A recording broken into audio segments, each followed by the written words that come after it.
All right, this is Justin Payne interviewing Lewis Brandon, February 26th, 2009, in the basement of the Greensboro College Library. To begin with, I'd like to ask you a couple just entry-level questions to get to know you. Okay. What's your date of birth? June 22nd, 1939, Where were you born and raised? Asheville, North Carolina. What are the names of your father and mother, and where were they born? My father's name was Lewis. He was Lewis A. Brandon Jr. He was born in Union, South Carolina. My mother's name was Overita Garrett, and she was born in Asheville. What level of education did your parents have? High school. What sort of work did your father and mother do? My mother was a homemaker for most of my young life, and then she became a cafeteria manager at a private school. My father worked between hotels and the railroad. He was a Pullman porter. Where and when did you attend high school and college? I attended high school in Asheville. I graduated from Stevens Lee High School in Asheville in 1957. It was the all-black high school. And I left there and came to North Carolina A&T. I graduated from A&T with a BS and a master's degree. How would you describe the social and economic climate in which you grew up? I grew up in a very segregated society. I was a part of segregation still existed when I was growing up, and I was a part of the movement that brought about some changes that ended segregation in the mid-60s.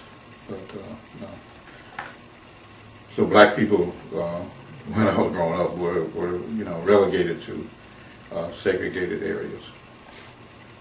How would you describe your education through high school? Very good. I had no problems when I got to college, and most of the students who left high school with me went on to achieve great things. Yeah. All right. Now I'm going to start asking you some questions about J.C. Price. Okay. How were you affiliated with the J.C. Price School? I went there as a teacher, science teacher, in 1968, and stayed until the end of 1970. What attracted you to J.C. Price? One, I was needing a job, and the other, they needed a science teacher, so I accepted the position. I had been there once before and was very impressed with the school and how it was conducted. I went there in the late 50s. One of my education classes, and we went there for a conference, and was very impressed with what I saw. I didn't know that 10 years later I would be back there working. Did you live in the Warnersville area? No, I lived in eastern Greensboro, Benbow and Washington Street area. But I could walk from where I lived to J.C. Price, and I did. I walk to work and back. The community where you lived, what was that like? It was an all-black community. It was the house that I was living in is known as the Sebastian House. It was built by Dr. Sebastian, who was one of the founders of L. Richardson Hospital, which is across the street from where I live. But it was a segregated community in East Greensboro, not very far from the A&T's campus. How much connection or interaction was there between the Warnersville community and the teachers or administration at Price? A lot of interaction. In most black communities, there are several entities: the church, the school, and the home. And so people are in and out of the schools all of the time. I mean, I often visited homes of the students that I was teaching, and you would see parents popping in and out of the school to check on their kids. And so that was a good relationship between the school and the community. When you visited their houses, was that part of the school policy for teachers to do that at that time? It was policy and practice. I mean, in many instances, black teachers lived in the neighborhoods that they worked in, and so this was a carryover of that. I can remember in my neighborhood back in Asheville, my second grade teacher lived up the street from us, and I would see her on Saturday nights because her son was the paper boy, and she would come around with him to collect, and then when I went to church, a number of my teachers and the principal of the school were members of my church. So there was an interconnection between the home, the school, and the churches. And that was very strong in Warnersville and Oh, J.C. yes, Price? yeah. And,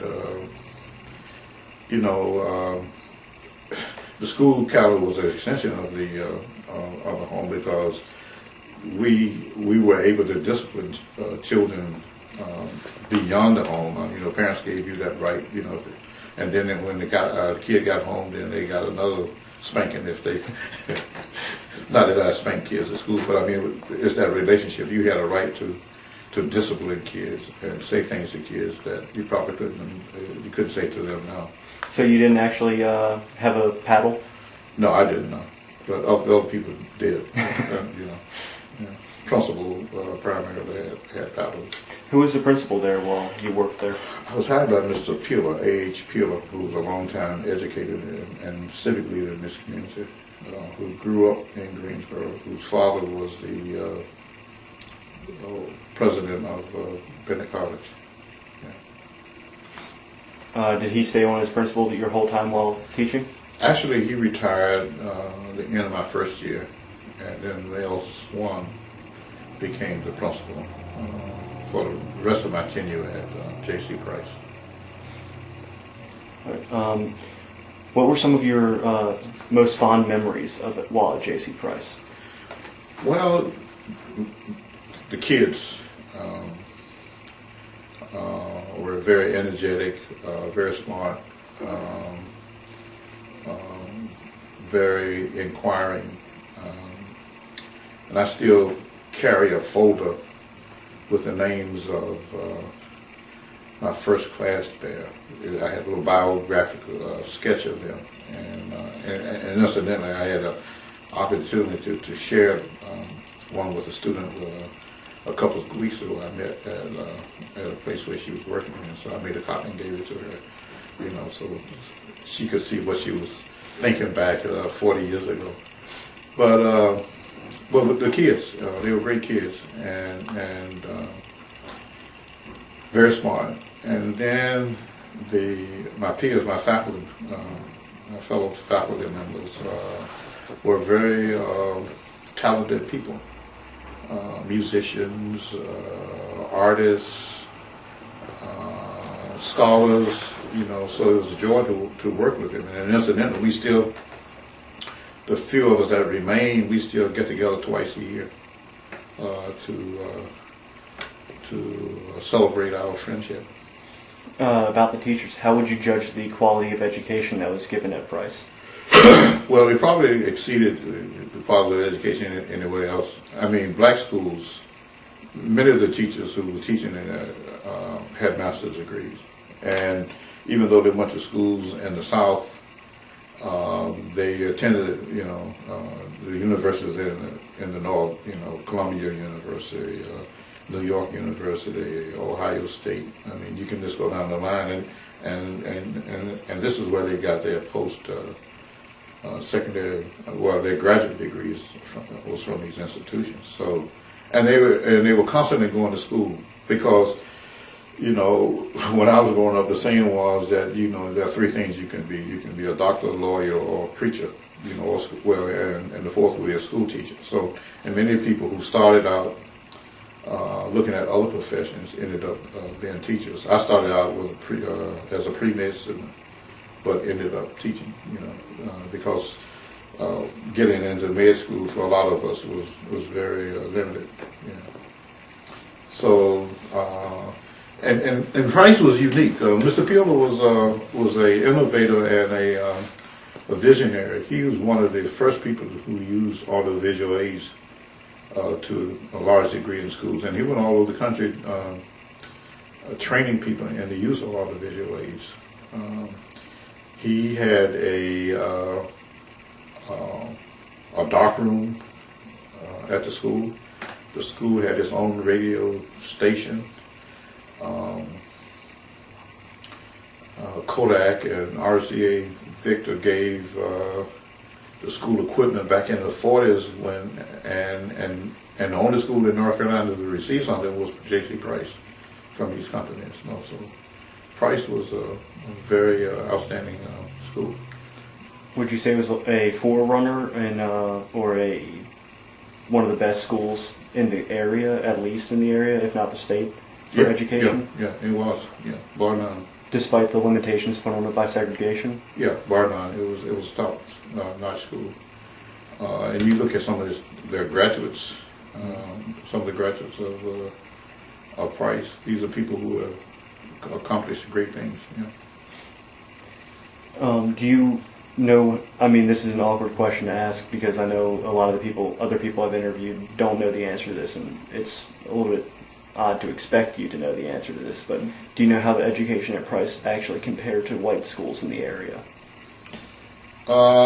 We don't. Yeah, we don't know that because of the separation. Yeah.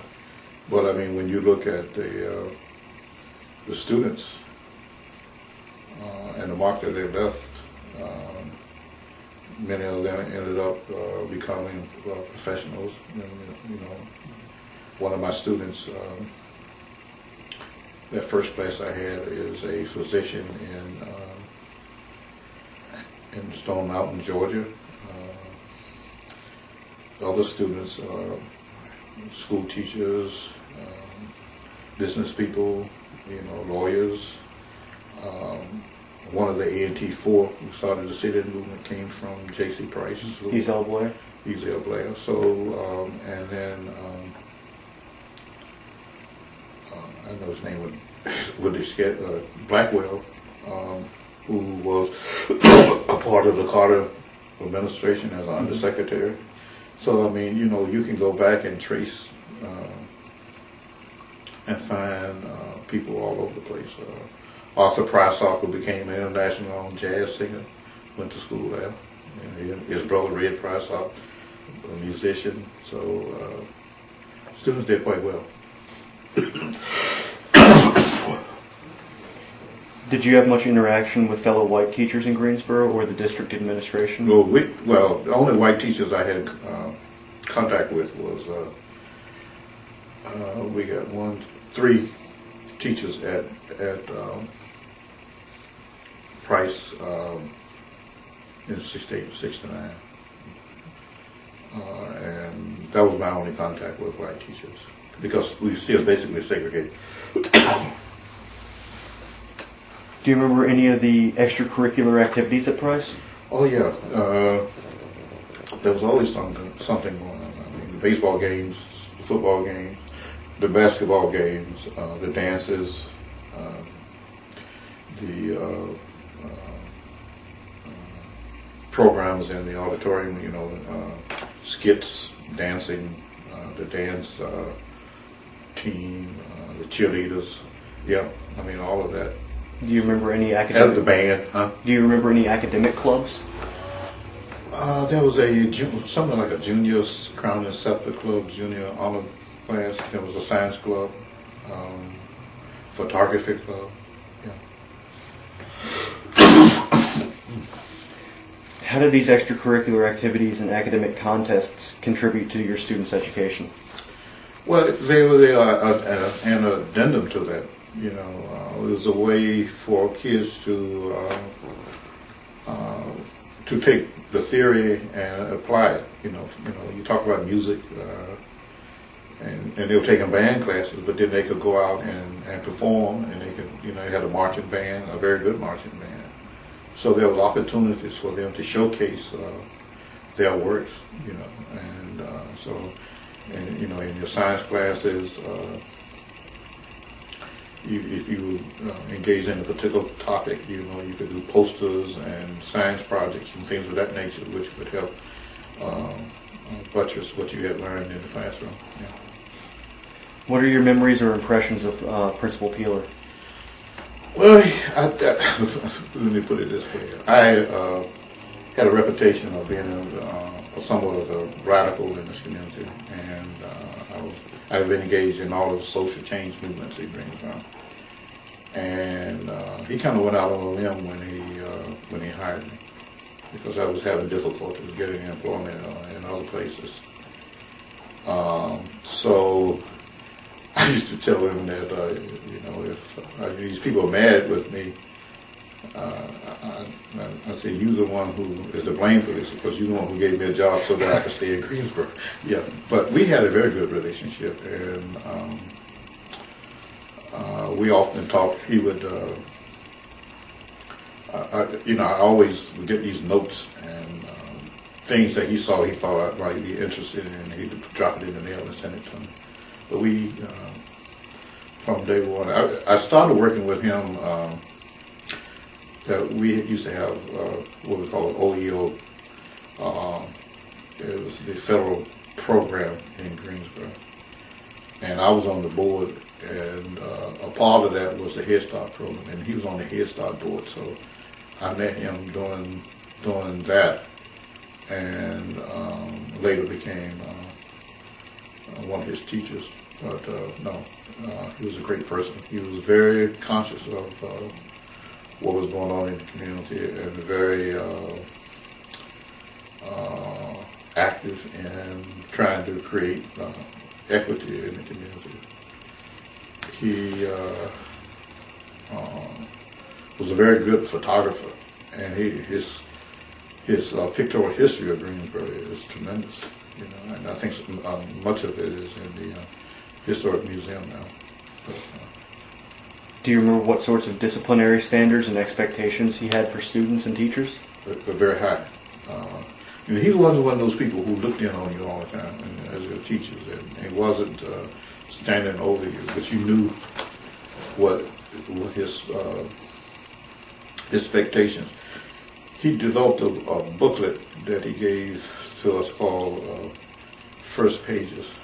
And at the beginning of each school year, he wrote out a message on what he expected of teachers for that coming year. And so, that's, you measured up to that. And then every morning when you signed in, there was something on the counter with the sign-in books that, kind of reminded you of what the expectations were.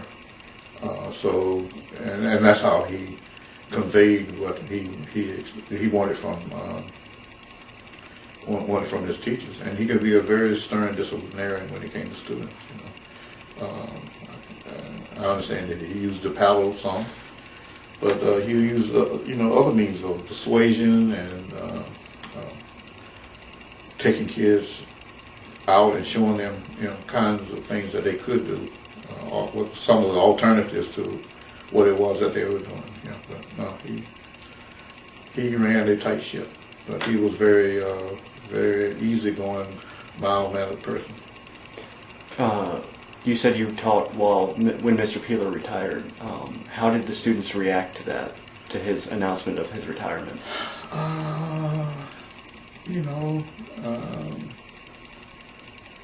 They knew the new principal because he was the assistant principal, so it wasn't a big change for them, because the person and other people who were stepping into place were already there. That's unlike bringing somebody in who didn't know the school or didn't know the teacher or the students or the neighborhood, but Mr. Swan did, so it wasn't too much upheaval. Were they sad or disappointed, or anything? Well, you hate to see people go, but you understand that change takes place. And Mr. Peeler was getting up there in age. He had been in the school system for a long time. you know, and so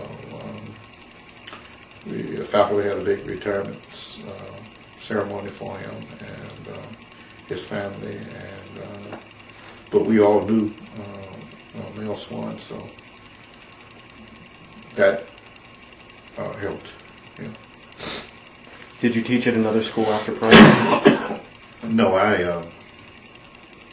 well, yeah, but it took 16 years to get back into to the public schools. I started working for a foundation for community development, which is based in Durham, but I was here in Greensboro, and we were working on social and economic justice issues in the state. How do you think the desegregation in 1971 affected the students and teachers at Price? Can you hold? Somebody trying to get your attention. Do what? Say this. I'm sorry. How do you think the desegregation in 1971 affected the students and teachers at Price? Well, it broke the school up completely,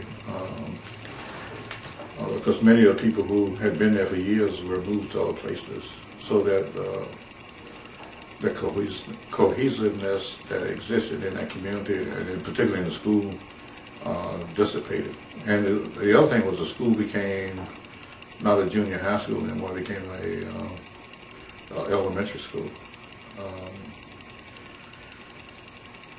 One thing, and this is something Mr. Pill used to talk about, we had this teacher's lounge that was in bad shape, and the moment desegregation came, people came in and refurbished that whole room, you know, put down carpet, painted, brought in new furniture, did all kinds of things to upgrade it.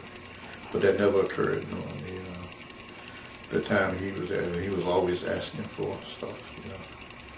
So, you know, that's kind of how desegregation started at that Price. Do you think the school and the community lost something when Price became desegregated? Well, yeah, that school and all of the community, the schools in the Greensboro community lost.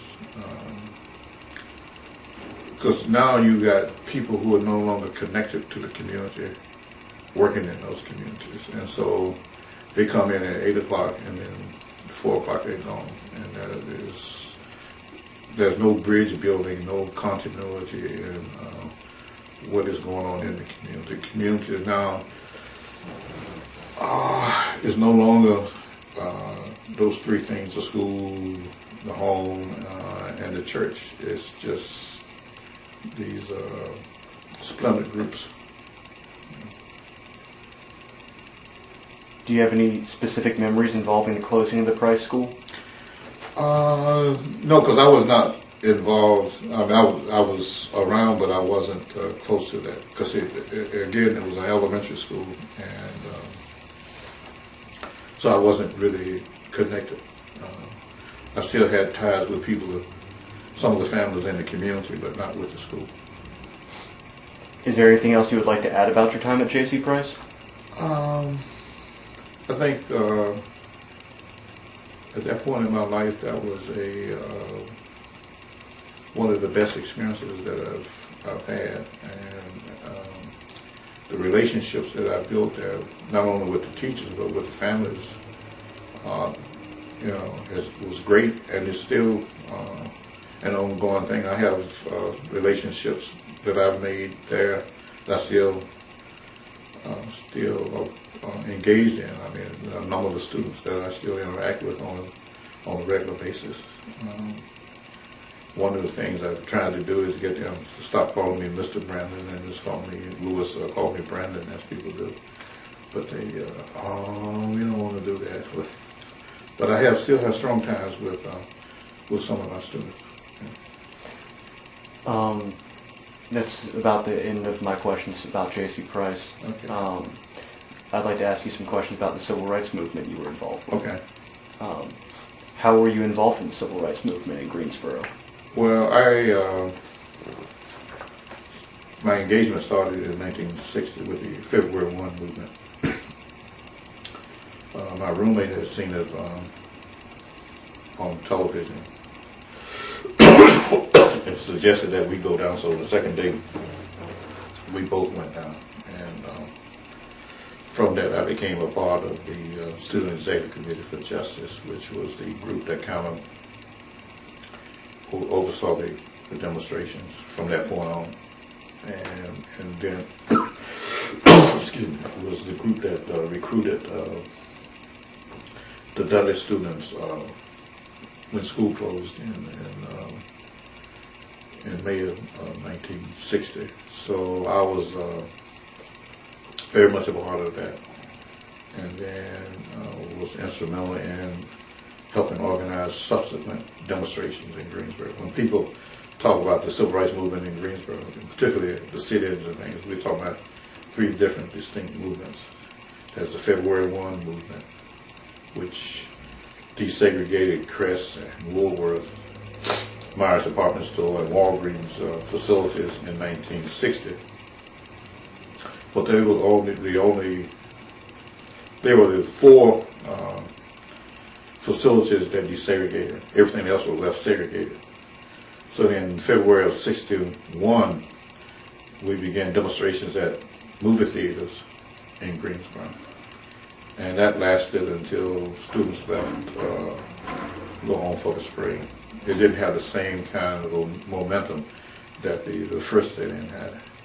And then in 1962, from '62 to June of '63, were the mass demonstrations in Greensboro, which broke down barriers and all areas of public accommodation, movie theaters, restaurants, hotels, that kind of thing.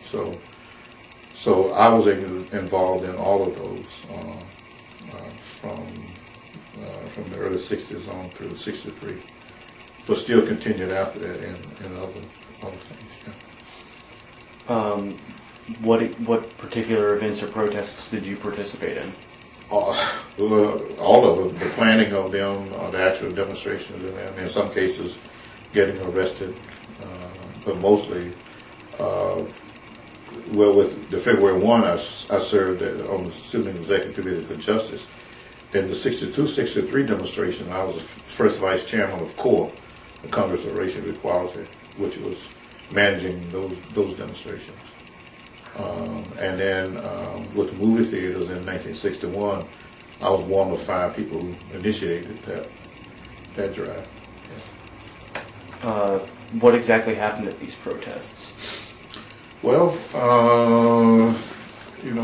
February 1, there was this constant sitting at the lunch counter, the picketing of the theater. There was one mass arrest in 1960 that was in April 21st of '60 when 45 students got arrested. 13 of the 45 were admitted students. And all the other ones involved picketing, marching, mass marches, mass arrests, that kind of thing. Yeah. Those were the activities. Yeah. And it was all nonviolent and all. For the most part, yeah. That was kind of the technique that we had adopted. There were some heckling from other people. There may have been a scuffle or two, but for the most part, our involvement was nonviolent. Yeah. Do you have any specific memories that you would like to share concerning these events? Well, they were necessary. If these events had not taken place, then I'm not sure when the laws that were in force at that time of separation would have changed, because one of the things that happened was that we were immediately criticized for going too fast, moving too fast, that Greensboro was a good place, and that in time it would work these things out. You know, and that was kind of the position of the business community and business and the media. You know, that we should go slow, and that we were affecting good race relations in the community, even though there was this great divide between blacks and whites. Yeah. So. Did any other teachers or students from J.C. Price participate in these events? Yeah, in '62 and '63, it was a community-wide protest. The first two protests were basically students. Otis Harrison, Reverend Otis Harrison, who was the pastor of Shiloh Baptist Church, was from the Warrensville community, and he also attended J.C. Price School. But he was one of the leading ministers in all of these protests. And but yeah, in '62 and '63, the whole community was involved in it. These mass demonstrations were not just students, but there were people from all segments of the community. And by the way, you know, people try to give well, UNCG a bigger role than they played in this whole thing, particularly in 1960. Actually, there were 3 students from Greensboro College who came out before the women from UNCG came. And the women from UNCG came only one day in 1960. But in the '61 demonstrations and the '62 demonstrations, there were more participation from Greensboro College and from Guilford College, and I don't remember UNCG, you know, engaged in those during that time. But we used to meet here on campus. On Greensboro College campus? Yeah, there was the American Friends Service Committee had the college secretary was Richard Ramsey, or Dick Ramsey as we called him. And what Dick tried to do was, after that move, the demonstration at the movie in 1961, was to pull the other campuses into. And so we began to forge this relationship, tried to forge this relationship between all the campuses, A&T, well, the 5 college campuses. And so there were meetings here. We organized an intercollegiate council where students would be host and do things with each other. And so we had planned this big gathering. It was on the Christmas holiday. And after we had done the constitution for the intercollegiate council, UNCG did not accept it. At that time, it was Women's Congress. And again, that was when I looked at the thing, that the line was drawn through social, you know. So, but anyway, we had this planned this caroling, Christmas caroling, and so since we couldn't meet on UNCG campus, everybody met here. People from Guilford came over here. And so we went along Market Street over to A&T and Bennett singing Christmas carols, and had cider and hot chocolate when we got to the other end of campus. But yeah, but Greensboro College was open to working with in the yeah, and nobody really talks about Greensboro or Guilford. Everybody always raises UNCG, and they don't mention the fact that the chancellor called a student body meeting and said, "Don't go back," in 1960. Yeah. It's funny how history remembers things. Yeah. How did others in your community and at the school respond to your involvement in the civil rights movement? Well, part of the reason I was able to stay here is because I had people who on A&T's campus who were willing to give me work. Most of my early work was at A&T in the biology department. So my teachers, my people, mentors there, found work for me. And in fact, that's how I got the job at J.C. Price. was that when the person reneged on the job at A&T, my mentor, the chairman of the biology department, began to look elsewhere, and he was a good friend of Mr. Peeler, so I was able to get on. But for the most part, I mean, the reason I was able to stay was because there were people in the community who helped us. I mean, you know, there was a family, the Thomas family on East Market Street, where I could go and eat, you know, and that kind of thing. So, wash my clothes and take care of myself. So, yeah, but the community was very supportive, particularly the black community.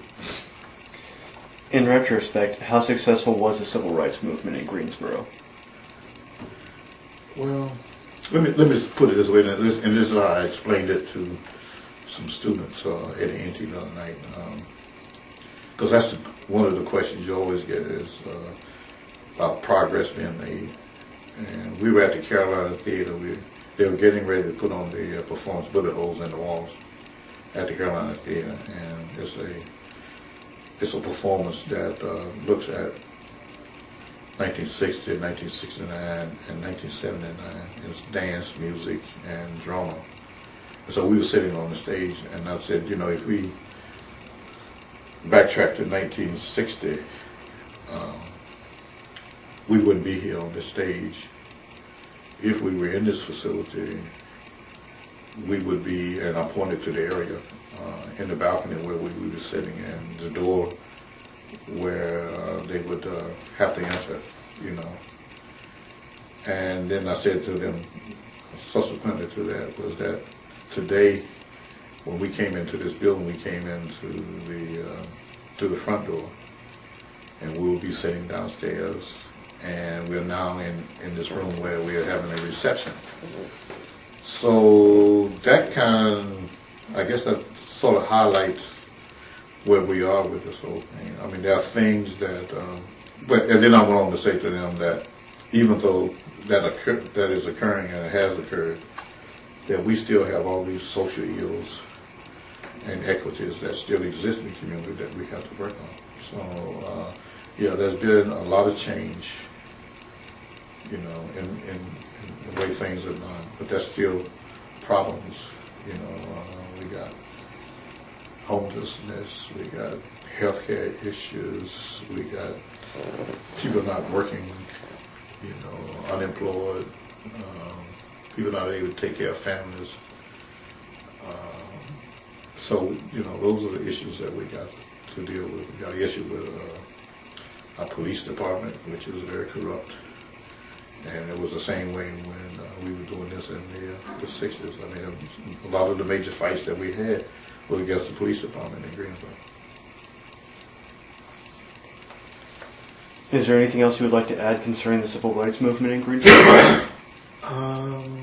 Not really, but it's, you know, one of the questions I heard recently was, now that Obama is president and all the things that have taken place, is the civil rights movement over? And I don't think so. That was my answer. I think that when we look at the whole issue of immigration, particularly issues around Latinos in the community, the discrimination against gay and lesbians, we still got civil rights issues. That concludes my questions. Is there anything else you'd like to talk about or any thoughts you'd like to share? I think that's it. All right. I appreciate it.